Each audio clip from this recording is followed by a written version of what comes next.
Vous êtes ici sous l'énorme dôme de béton. Un dôme de 5 mètres d'épaisseur construit en 1943 par les Allemands, car c'est d'ici que devait être lancée la fusée V2. Les deux réservoirs, un d'oxygène liquide et un d'alcool. Une bombe volante, l'ancêtre des missiles. L'objectif de Hitler, c'était de détruire Londres. Donc ici, la base de lancement de fusée V2. La fusée V2 devait arriver ici, montée dans la salle, assemblée dans la salle de préparation au tir des fusées pour être lancée direction Londres. Un projet stoppé par les Alliés en septembre 1944 et un bunker transformé depuis en lieu de mémoire.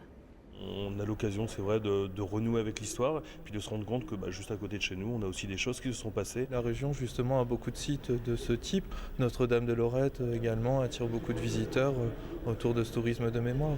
Un tourisme dopé cette année par le centenaire de la Première Guerre mondiale. Ici, le site bénéficie d'un afflux de visiteurs.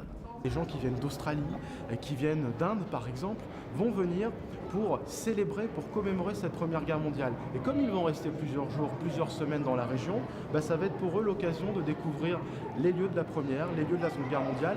Et pour son 17e anniversaire, la Coupole a accueilli cette semaine son 2 millionième visiteur.